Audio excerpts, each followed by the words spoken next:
अब internal reconstruction में accounting entry कौन कौन सी रिक्वायर्ड होती है उसकी बात कर लेते हैं। अगर आप अपने नोट्स देखेंगे तो पेज नंबर 26 पर वो सारी की सारी सिचुएशन जो भी एक इंटरनल रिकंस्ट्रक्शन के क्वेश्चन में यूज़ हो सकती हैं, मैंने कोशिश की है एक जगह पे इकट्ठी करने की, और यहाँ पर आपको वो सारी की सारी सिचुएशन और उनके ट्रांजैक्शन के इफ़ेक्ट क्या होंगे वो सारी की सारी बातें नज़र आ रही होंगी। एक बार इन सभी ट्रांजैक्शन को एक एक करके डिस्कस कर लेते हैं। सबसे पहली सिचुएशन जो इंटरनल रिकंस्ट्रक्शन में आपको फेस करने के लिए कॉमनली यूज़ करनी पड़ती है और देखनी पड़ती है वो है when face value of shares is change. ये आपकी फर्स्ट ट्रांजैक्शन है जो कि नोट्स में आपको प्रिंटेड कर दी गई है और मैं उसे यहाँ पे लिख रहा हूँ when face value of shares is change. जब आपके शेयर्स की फेस वैल्यू बदल दी जाती है। जब हम शेयर्स की फेस वैल्यू बदलते हैं तो सबसे पहले जो एग्जिस्टिंग हमारी शेयर कैपिटल है हमें उसका इफेक्ट कैंसिल करना होता है, और ये हमें पता है कि शेयर कैपिटल हमेशा क्रेडिट करके ही क्रिएट की जाती है, तो अगर आपको उसे कैंसिल करना पड़ जाए तो आप उसे डेबिट करेंगे। तो हमारी जो एग्जिस्टिंग शेयर कैपिटल है हमें सबसे पहले उसे डेबिट करना होगा ताकि वो हट जाए, कैंसिल हो जाए।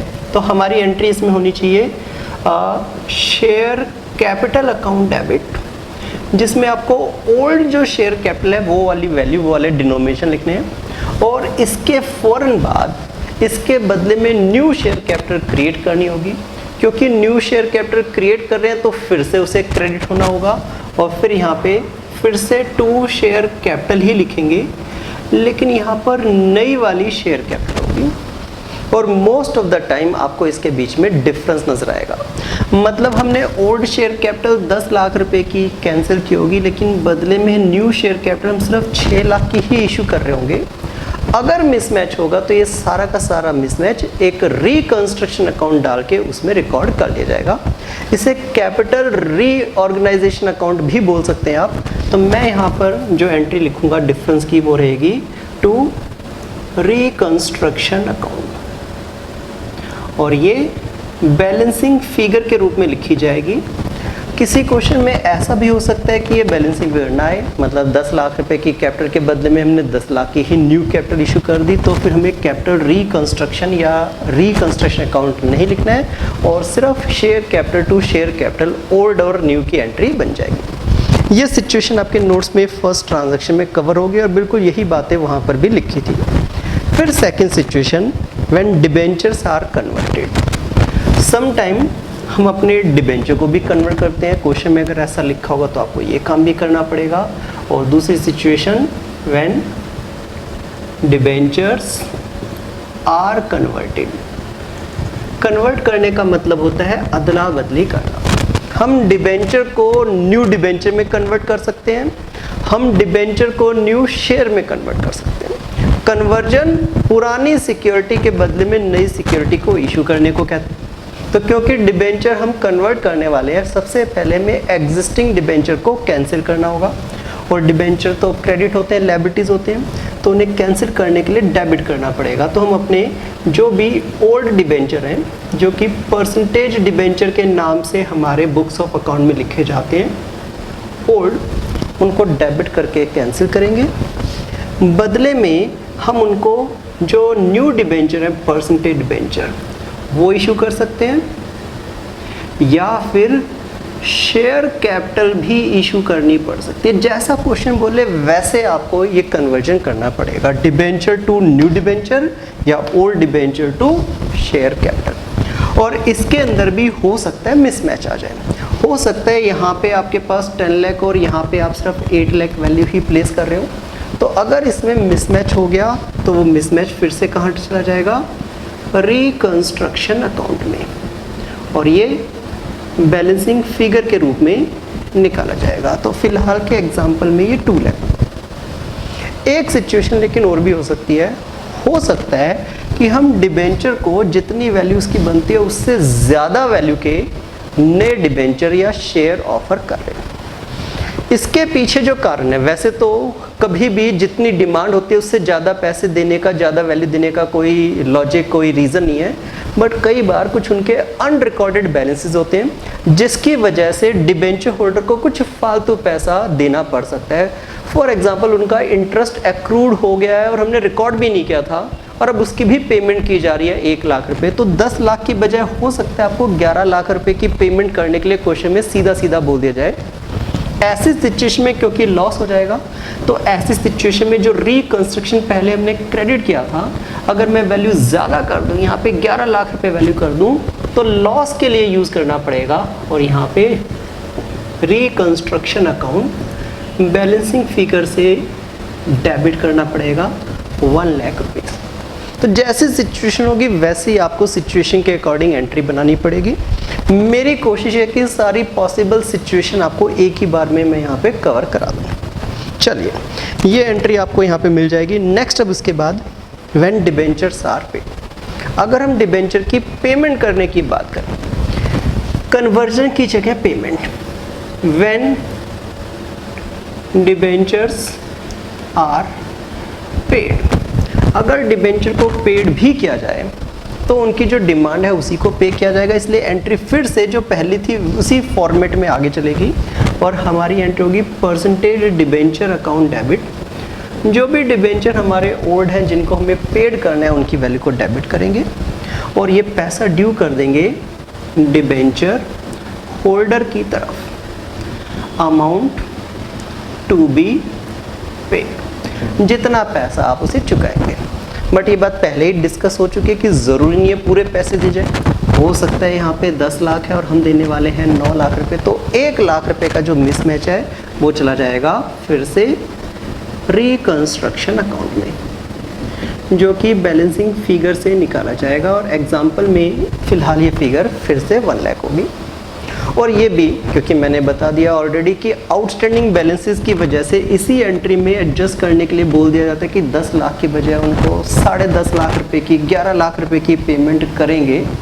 तो ऐसे सिचुएशन में जो लॉस होगा वो डेबिट में यहाँ पर रिकंस्ट्रक्शन अकाउंट के नाम से लिखना पड़ सकता है, लेकिन ये तब होगा जब पेमेंट एक्स्ट्रा होगी, वरना नहीं होगी, जैसे कि पिछली एंट्री में हुआ था। अच्छा, लेकिन इसके 2 पार्ट रहेंगे। पहले तो आपको डिबेंचर होल्डर को ड्यू करना पड़ेगा, फिर उसकी पेमेंट होगी। तो यहाँ पे हमने डिबेंचर होल्डर को कितने पैसे ड्यू हुए हैं वो लिखा है, अब इसकी पेमेंट करेंगे और पेमेंट करेंगे तो हमारी एंट्री हो जाएगी debenture holders account debit to bank. और एग्जाम्पल के हिसाब से देखा जाए तो 9 लाख रुपीज़ हमें पेमेंट एक्चुअल में करने पड़ेंगे, उसकी एंट्री फिर से करनी पड़ेगी। थर्ड सिचुएशन के बाद आपके नोट्स में अगर आप देखें तो फोर्थ सिचुएशन है when revaluation of assets and liability resulted profit. सिर्फ कैपिटल स्ट्रक्चर या लायबिलिटी साइड से ही रिकंस्ट्रक्शन नहीं किया जाता, बल्कि असेट्स की भी वैल्यू को रीवैल्यू किया जाता है, उसका भी रिकंस्ट्रक्शन में इफेक्ट पड़ता है। तो यहाँ पर अब असेट वाली साइड से इवन लायबिलिटी साइड से भी वो सारे रीवैल्यूएशन इफेक्ट की बात की जा रही है जिससे कि प्रॉफिट अराइज हो सकता है। तो fourth situation when revaluation of asset and liability, revaluation of asset or liability result profit। अगर रीवैल्यूएशन करने से असेट का चाहे लायबिलिटी का हमें प्रॉफिट होगा तो क्या होगा? भाई पहली बात, असेट का रीवैल्यूएशन प्रॉफिट तभी देगा जब असेट की वैल्यू इंक्रीज हो जाए, और असेट को इंक्रीज करने के लिए तो डेबिट करना पड़ता है। तो वो सन्ड्री असेट्स जिनकी भी वैल्यू इंक्रीज हो गई है, जिनकी भी वैल्यू इंक्रीज हो गई, उन सबके नाम हमें लिखने पड़ेंगे, डेबिट करेंगे तो वैल्यू इंक्रीज होगी।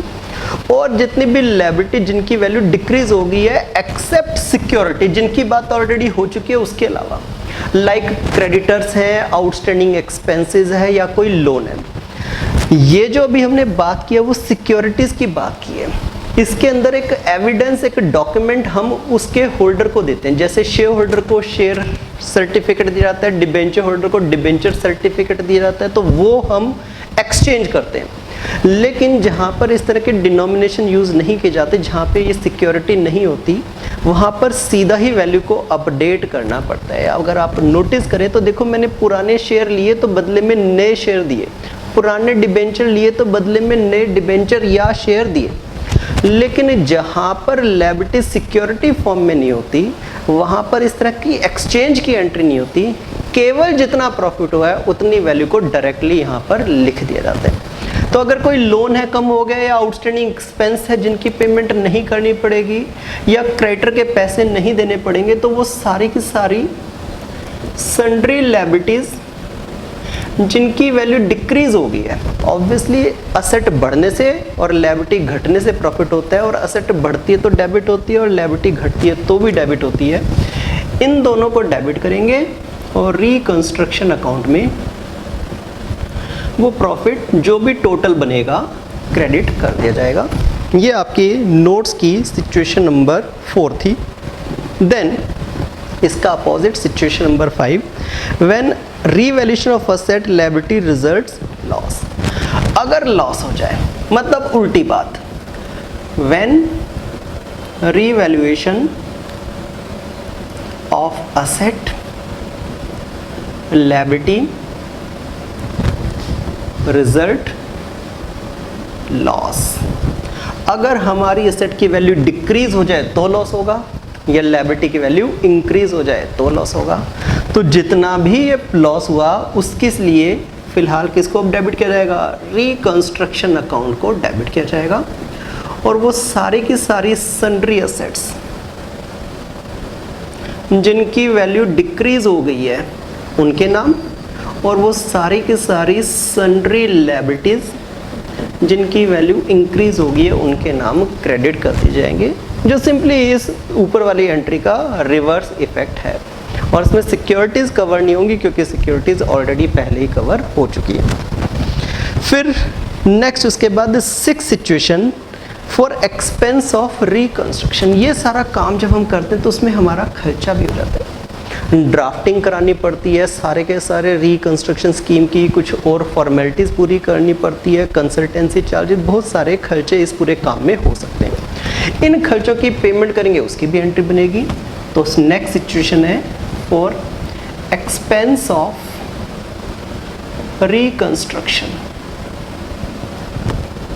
और इसकी सिंपल एंट्री हो जाएगी रिकंस्ट्रक्शन अकाउंट डेबिट। खर्चे होते हैं डेबिट, तो नॉमिनल अकाउंट रिकंस्ट्रक्शन डेबिट, और बैंक से पेमेंट होगी तो बैंक हम कर देंगे क्रेडिट। देन उसके बाद 7 सिचुएशन है when shares are surrendered. 7 surrender की है, 8th एंट्री में भी सरेंडर का ही इफेक्ट है, और उसके बाद 9th में भी सरेंडर से रिलेटेड बात की गई है। सरेंडर वाला पूरा का पूरा टॉपिक मैं आपसे अलग से डिस्कस करूंगा, उसके अंदर कुछ खास बातें हैं जिसको अलग से डिस्कस करने की ज़रूरत है। मैं अभी सारी चीज़ें मिक्स नहीं करना चाहता, इसलिए सरेंडर वाले पॉइंट को बाद में उठाएंगे। तो नेक्स्ट अगर चलें तो आपके नोट्स का 10th पॉइंट, जो फिलहाल यहाँ पे 7th पॉइंट बन जाएगा, उसकी बात कर देते हैं। ये हमारी फाइनल रिजल्टिंग एंट्री होगी, जिसमें अभी तक जो भी नफ़ा नुकसान हुआ है, कई बार हमें फ़ायदा हुआ उसकी एंट्री की, कई बार हमें नुकसान हुआ रिकंस्ट्रक्शन में उसकी एंट्री की। तो एक फाइनल नेट प्रॉफिट जो बचेगा, जो बैलेंस बचेगा, और उसके यूटिलाइजेशन जो रिकंस्ट्रक्शन बैलेंस है उसकी एंट्री हमें करनी होती है। तो ये कंक्लूडिंग एंट्री है अभी तक जो मैटर हमारे सामने है उनकी। तो लिखा है when reconstruction account is used to write off losses expenses. When reconstruction account is used for writing of losses या expenses। ये कंक्लूडिंग एंट्री फिलहाल के लिए हमारी होने वाली है। तो रिकंस्ट्रक्शन के क्रेडिट में से अभी तक जो डेबिट हो चुका है उसको लेस करने के बाद जो बैलेंस बचेगा, जो नेट प्रॉफिट रिकंस्ट्रक्शन अकाउंट में बचेगा, हमें वो वाला प्रॉफिट चाहिएगा। रिकंस्ट्रक्शन अकाउंट का प्रॉफिट यूज़ करेंगे। वैसे तो रिकंस्ट्रक्शन का प्रॉफिट क्रेडिट में होगा, बट क्योंकि हम उसे यूज़ कर रहे हैं, हम उसे सबसे पहले डेबिट करेंगे, जो कि बैलेंस इन अकाउंट होगा, रिकंस्ट्रक्शन अकाउंट का बैलेंस होगा। कहाँ कहाँ अब इसे यूज़ करेंगे? बहुत सारी सिचुएशन में, बहुत सारी जगह पे इसे यूज़ किया जा सकता है और ये एज पर क्वेश्चन डिपेंड करेगा कि आप इसे कहाँ कहाँ यूज़ कर पाएंगे। यहाँ पे कुछ पॉसिबल सिचुएशन दी है। सबसे पहले इसमें लिखा हुआ है टू सन्ड्री असेट्स, और ये वैल्यू में जो डिक्रीज है उसकी बात की गई है। पहली बात, ये एंट्री ऑलरेडी कवर हो चुकी है आपकी यहाँ पर सेम यही एंट्री है, reconstruction account debit to sundry asset decrease, but इसे यहाँ पर फिर से मैं एक बार रिपीट कर रहा हूँ। रीज़न, कई बार क्वेश्चन में बोला जाता है कि हम एक फिक्स वैल्यू असेट की डिक्रीज नहीं करेंगे, बल्कि बैलेंसिंग फिगर जो हमारे पास बच जाएगी रिकंस्ट्रक्शन के अंदर सारे लॉसेस कवर करने के बाद, वहां से उस असेट की वैल्यू को डिक्रीज किया जाएगा। तो ये तब आएगा जब आपको एज ए बैलेंसिंग फिगर आपको असेट की वैल्यू को डिक्रीज करने के लिए बोला जाए। मतलब जितना हमारे पास पॉसिबल है बैलेंस रिकंस्ट्रक्शन बच गया, बस उतनी ही असेट को डिक्रीज करना है। देन अदरवाइज अगर आपको वैल्यू उसकी पहले से सर्टेन पता है तो आप इस वाली एंट्री में ही उसे कवर कर चुके होंगे। उसके अलावा और अगर सिचुएशन बोलती है गुडविल को राइट ऑफ कर सकते हैं, गुडविल, और उसके अलावा नेक्स्ट इसमें लिखा हुआ है प्रीलिमिनरी एक्सपेंसेस। सेम ऑर्डर है, इसलिए मैं इसमें से आपको बार बार बता रहा हूँ, वरना इसके अंदर और बहुत सारे नाम भी इसमें लिखे जा सकते हैं। तो उसके बाद discount on issue of debenture या expense on issue of share हो सकता है, इसमें दोनों नाम लिखे हुए हैं इसके अंदर। देन उसके बाद अंडर राइटिंग कमीशन,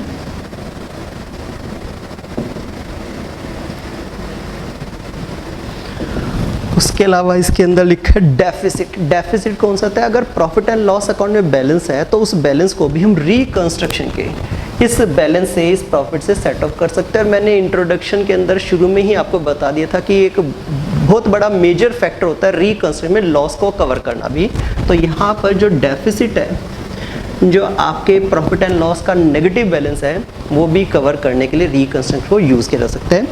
और उसके अलावा जैसा सिचुएशन बोले अदर लॉसेज या एक्सपेंसेस, उनकी बात हो सकती है, अदर लॉसेज एक्सपेंसेस। और सम टाइम ऐसा भी हो सकता है कि ये सारा लॉस कवर करने के बाद भी आपके पास बैलेंस बच जाए। अगर लास्ट में फिर भी बैलेंस बच गया तो हम क्रिएट कर देते हैं कैपिटल रिजर्व, जो कि बैलेंसिंग फिगर हो सकता है।